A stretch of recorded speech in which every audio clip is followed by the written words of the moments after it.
बिस्मिल्लाहिर्रहमानिर्रहीम। अच्छा जी, बहुत से दोस्त जो हैं वो पूछते हैं कि हम जो है चार दीवारी करने वाले हैं, मकान की बुनियादें बनाने वाले हैं, मकान तमीर करने वाले हैं, हवेली बनाने वाले हैं, एक पोर्शन बना हुआ है, दूसरा बनाने वाले हैं, तो हमारी ईंटें जो है वो कितनी लगेंगी। तो ये वीडियो इस बारे में है, मुकम्मल देख लीजिएगा, इंशाअल्लाह ताला आपको फ़ायदा होगा। और कभी भी कोई ठेकेदार जो है वो आपको दाव नहीं लगा सकेगा ईंटों के मामले में, ठीक है ना जी। तो ये देखिए और इसको समझिए और आगे शेयर भी कीजिए।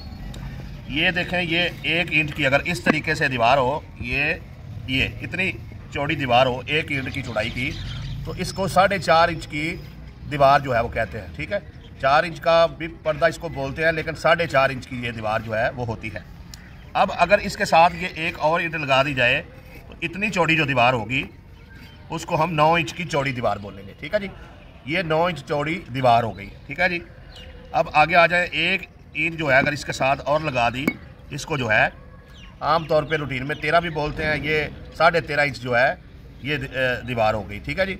और इसके साथ अगर ये एक और ईंट लगा दे तो इतनी चौड़ी जो है ये 18 इंच चौड़ी दीवार हो गई। ये एक है तो 4.5 है, 2 है तो ये इतनी, ये 9 इंच चौड़ी है। ये अगर लगा दी साथ में तो 13.5, और ये लगा दी इस तरीके से ये 18 इंच चौड़ी जो है वो दीवार हो गई।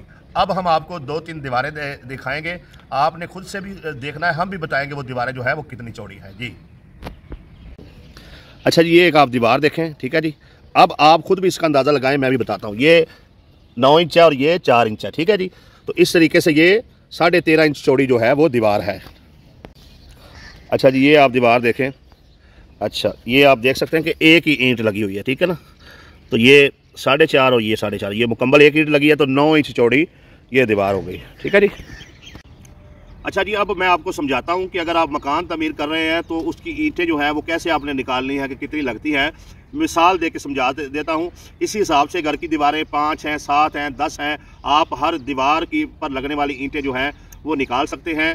खिड़कियाँ, दरवाजे, उनमें कितनी ईंटें जो है वो उनमें नफ़ी करना है वो भी तरीका बताऊँगा। अच्छा जी, एक दीवार है जो 10 फुट जो है लंबाई में है और 10 फुट जो है वो ऊंचाई में है, यानी उसकी लंबाई 10 फुट है और उसकी चौड़ाई जो है वो 10 फुट है। अब आप क्या करेंगे, लंबाई ज़रब चौड़ाई कर लेंगे, तो 10 ज़रब 10 हम जब करेंगे तो 100 आ जाएगा, ठीक है जी। 100 जब आ गया हमारे पास, तो अब हमने देखना है कि उस दीवार की चौड़ाई जो है वो कितनी है। अगर 4.5 इंच है तो 100 ज़रब 4.5 इंच करें, लंबाई ज़रब चौड़ाई और ज़रब जितनी चौड़ी वो दीवार है, ठीक है ना। यानी पहले आपने उसकी लंबाई ली, फिर उसकी ऊंचाई ले ली, इन दोनों को ज़रब करके लिख लिया। बाद में अब आपने देखना है वो दीवार चौड़ी कितनी है।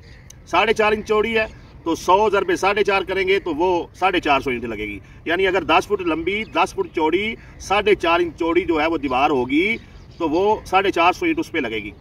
अब अगर वो 9 इंच चौड़ी दीवार है तो फिर वही कुलिया, लंबाई ज़रब चौड़ाई, और दीवार कितनी चौड़ी है 9 इंच, तो लंबाई ज़रब चौड़ाई 10 ज़रब 10 100 आ गया। अब 9 आगे यानी 9 इंच चौड़ी है, फिर आगे उसको ज़रब कर दे चौड़ाई से तो 900 लगेगी।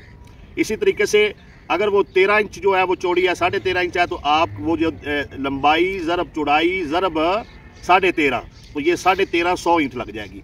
अगर वो 18 इंच चौड़ी दीवार है तो 10 ज़रब 10 ज़रब 18, ठीक है जी। तो ये 1800 ईंट जो है वो लग जाएगी। तो ये एक सादा सा कुलिया है। इस तरीके से जो है आप अपने मकान की टोटल दीवारों की पैमाइश लें, ऊंचाई लें, लंबाई ज़रब चौड़ाई, यानी ऊंचाई को आपने चौड़ाई कह लेना है, लंबाई ज़रब ऊंचाई और बाद में ज़रब चौड़ाई, ये 3 चीज़ें करनी है। लंबाई ज़रब ऊंचाई ज़रब चौड़ाई, ये आप निकालेंगे तो आपकी ईंटें जो है वो निकल आएंगे। लंबाई को चौड़ाई ऊंचाई से ज़रब देनी है और फिर उसको जो है आगे चौड़ाई से ज़रब दे लेनी है।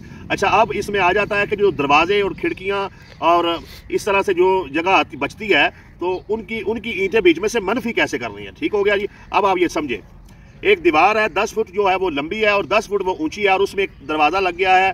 वो दरवाज़ा आप कह लें 3 फुट जो है वो चौड़ा है और 7 फुट जो है वो लंबा है। ठीक हो गया जी। अब हमने पहले जो है वो 4.5, अगर एक दीवार जो है वो 10 ज़रब 10 किया और 4.5 इंच चौड़ी है, तो हमने उसकी निकाली थी, आगे कितनी ईंटें निकली थी 450 ईंट आप लिख दे टोटल लगनी थी। अब इसमें से एक दरवाज़ा जो है वो उसकी ईंटें निकलनी है, वो कितना है, वो 7 फुट ऊंचा है और 3 फुट जो है वो जो है उसकी चौड़ाई है। तो अब उसकी ईंटें कैसे निकालेंगे, 7 ज़रब 3 21 आ गया जी। अगर वो 4.5 इंच की चौड़ी दीवार है तो अब 21 को ज़रब जो है 4.5 इंच करेंगे तो जो ईंटें जो है वो आपकी निकलेंगी वो 450 ईंटों में से उतनी ईंटें जो है वो आप उसको काट दें, निकाल दें, तो आपकी सही ईंटें जो हैं वो निकल आएंगी। उम्मीद करता हूँ ये सादा सा कुलिया आपको समझ आया होगा। अगर बात समझ आई है तो इसको आगे शेयर भी करें ताकि दूसरों का भी भला हो सके।